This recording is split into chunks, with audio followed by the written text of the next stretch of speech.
Shalom. Shalom. First, we'd like to give all praise, honor, and glory to Yahweh, Bahashem, Yahweh Shai, Bahashem, Kakadash. But honors to the apostles and elders, the great millstone. Peace and blessings to the hopeful lake, the house of David. I'm the brother Halak, and to my left, Brother Ida. we coming to you with another daily lesson, forward thinking, because that's what you're going to have to be, we got to be forward thinking, thinking about things above, thinking about things to come, you know, to keep you wet, to keep you going, keep you motivated. You basically giving yourself the carrot on the stick, you know. Hey, the tree, the goal, the gift is above, it's in front of me, you know. It's ahead of me. You say?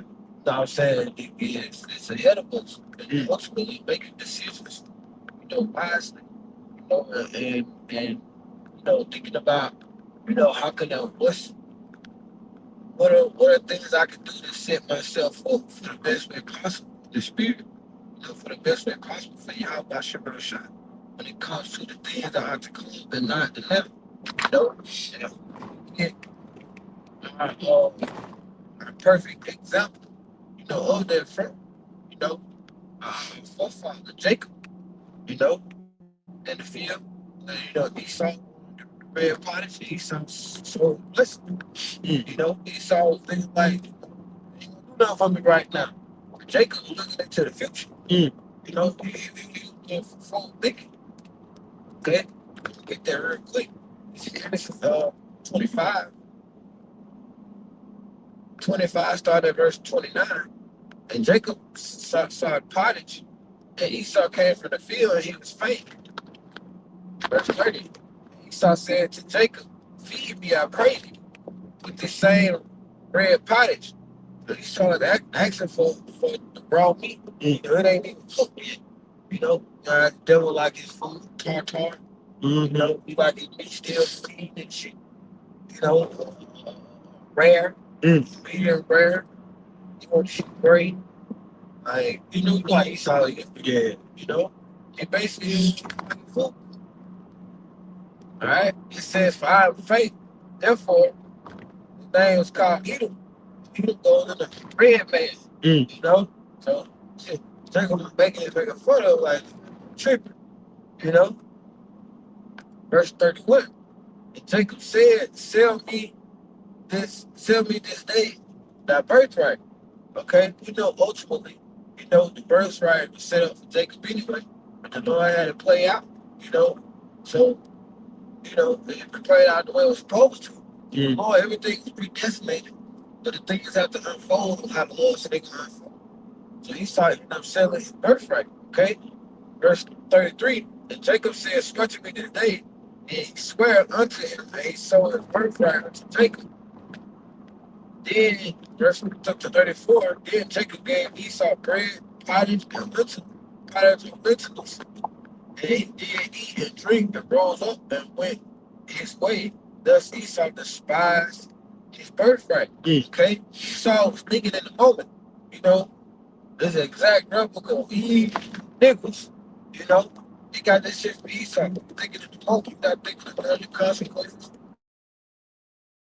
The decisions you make, how they're going to affect things. What's going to be domino effect of this decision? What's going to be domino effect of that decision? Count the cost. Esau ain't thinking of that. But again, Jacob gave us, forefather Jacob gave us, a great example of thinking ahead and not thinking in the now. Jacob was thinking, we're looking into the kingdom now. We're right at the doorstep. How much more thinking ahead was Jacob doing in that time? Yeah. You see, Esau, he was in the flesh, and Jacob was in the spirit. This is Matthew chapter 6, verse 19 to 21. Lay not up for yourselves treasure upon the earth, but lay up treasures in heaven, for where your treasure is, there will your heart be also. In your heart goes that word law, that means your mind. Your mind is on the now, now, now, now, now, now, now. You're not thinking ahead. You're thinking in the moment. You know. You're not focused on the things that come. That's why when the things that come hit you, you're all confused. You're all disoriented. You know. Now we don't take care for it. You know. We leave it up. We leave it up to Yahweh Shem Yahushua. But we think upon it. We like, okay, if I'm going this way, I need to set myself up to get there. Now I'm ahead there, and everything else is gonna be up to Yahweh Shem Yahushua. You know. This is you got some notes. I got some notes. I got some good. This is Second Ezra, chapter 7, verse 42. And he answered me and said, "This present life is not the end where much glory abide. Therefore have they prayed for the weak." Good. See, this present life, what? This is not the end. There is something else coming, something more what? Glorious. So how are you going to get yourself? How are you going to get to that glory point? Follow Yahweh Shem Yahushua. Make sure you're in the guidelines of Yahweh Shem Yahushua. You're like, okay, this is coming. What do I need to do to get there? Yahweh Shem Yahushua gave us the instructions to get there. Forward thinking. Good. Now I'll say real quick because when you're forward thinking, you're thinking about the things to come. Like if you like if you paying attention to the weather, when it start, still when the weather start coming around, now you gotta start preparing yourself for the weather. Mm. It's time to plot when it's time to plant. You gotta be paying attention. And you gotta be ahead. You gotta be ready when those times start to show. You gotta be ready. So man, you gotta be thinking. You gotta be ahead of the curve. I play chess, and a lot of other brothers play chess too. And brothers learn. They say you gotta play 5, 10, however, whatever your strategy is, however many moves you try to play ahead. Mm. What are you doing? You're thinking ahead of the game. You're thinking forward thinking. Mm-hmm. Okay, so Proverbs 10:4, he becoming poor that dealeth with a slack hand, and the hand of the diligent he make it rich. He that gathereth in the summer is a wise son, but he that sleepeth in harvest is a son that causeth shame. Mm. Okay, read that again, verse 5. That's the point. He that gathereth in the summer is a wise son. He that sleepeth in the harvest is a son that causeth shame. Okay. So if you sleeping throughout if you gathering in the summer, okay, man, it about to get cold. I gotta make sure, I got everything canned up. I gotta make sure I got my family, and the land, the enterprise, everything we got, I gotta make sure I'm preparing it for the winter. Mm. That's why I say he's a wise son. But he that sleeping during the harvest causes shame. If you sleeping during the harvest, you ain't got no food. Mm. You're gonna starve out this month. Mm-hmm. You're not thinking about that. Niggas ain't thinking about what they do now will affect them later. They like shit I get to when they get to. Mm. It don't work like that. That's not how life operates. That's not the wisdom of Yahweh Shem Yahushua. That's the wickedness and the stubborn and rebelliousness and the bullshit of Esau evil. That he gonna put on you niggas. You got it. Kind. Well said, because if you ain't preparing, if you ain't prep, like, how they say, if you ain't sowing no seeds, you ain't gonna reap the harvest. No? And we're sowing seeds in the spirit. We're sowing seeds in the spirit. So what? When the time that Yahushua is gonna reap, we have something to gain. And that reaping is what? Them chariots. You say scripture you just brought out about how we storing up our treasures in heaven. Mm-hmm. Meaning that we storing everything up and we're understanding. It's Brother Bayan, the sprouts, shots like like you said, bro, we storing up our treasures in heaven. We looking ahead. We're not storing up, even in this time Niggas looking at how they can get rich during another pandemic or how they can get rich during another war or another crisis. Somebody worry about how they can get rich during another war or another crisis, you know. Brothers, if you can make a little money or whatever for best for your situation, that's cool. Mhm. But ultimately, we're not looking to be here much longer. You know what I'm saying? Like we looking to pop smoke and then this motherfucker be out of Babylon. We're looking ahead. Like we like, okay, like whatever I can do for my situation is cool. You know, that's fine. But ultimately I'm looking until you have a shot. You know, and we can close out with that one in a second. Okay. You can go ahead, bro. You got something? I think I'm gonna go get that. Okay, I will say that one for last. I got 2 more. Oh, you got 2 more? You got it. This is Ephesians 5. I think that was the Hebrew 12. Yeah. This is Ephesians chapter 5 and verse 15. Seeing then you walk circumspectly, not as fools, but as wise. You know, when it means that you're walking circumspectly, it means you're walking diligently. You know, you're walking. You're paying attention to the things that are around you. You know, you're not deviating from the wisdom. You know, to the best of your ability, you're thinking about everything that you do, how you doing it, and the repercussions of that. You know, when you thinking ahead, you evaluating these things. Okay, man. Okay, like okay, how do I move with this in the spirit? You know, cause I move in the flesh with this shit. This here gonna cause this. You know, if I make this decision again, this gonna cause this. You know, we're evaluating these things. You know, we're looking at everything, and ultimately we had that perfect example from Yahweh Shai. But ultimately, especially in these times now, we gotta walk circumspectly. We gotta be able to pay attention to all the things that are around us. You know. Okay. Because what if you don't, you're gonna get caught off guard. Mm-hmm. You see all these people getting caught off guard by prophecy. Mm-hmm. They're caught off guard, even though it's been written for this book has been around for decades. People are getting caught off by the things that are written in it.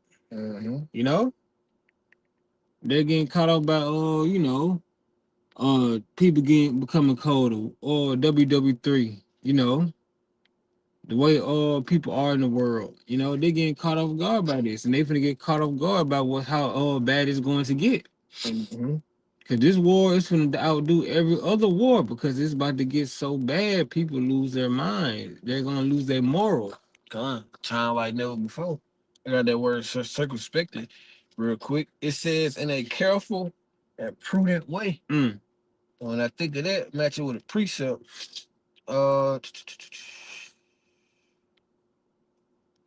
Proverbs 12 and 16. A fool's wrath is presently known, but a prudent man covers shame.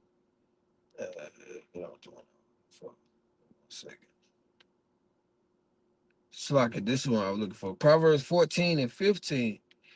The simple believeth every word, but the prudent man looketh well into his goings. You know, when you're looking at well into get going, you're paying attention to your decisions. You know, you're paying attention to these things. Like, whenever I have situations, it's funny. He's in the spirit. There's a coin. I go and talk to the coin. I was like, bro, X, Y, Z. He be like, what could you have done better? You know, how could you not avoid this situation? Now we thinking ahead because when you start to think like that beforehand, it's like now you can avoid situations. You know, now you can avoid things. Now you can avoid putting yourself at risk, putting your family at risk. You know, you can avoid like this. You can avoid all the bullshit that Esau be having going on in Babylon. You know, because we being prudent, we being circumspect. We walking as wise and not as a fool. Walking as wise as forward thinking. Walking as a fool is thinking shit. Hey, look, I worry about it when I get to it. You know, like I'm just gonna make the decision. Now, fuck what Jake like to say. Fuck how I turn out. Okay, well the Lord gonna say fuck how I turn out for y'all with these nukes. You know. Okay. With the Hebrews. Let me get this last one because I match up with that one. 'Cause that's a good one. Yeah. It's Philippians 3.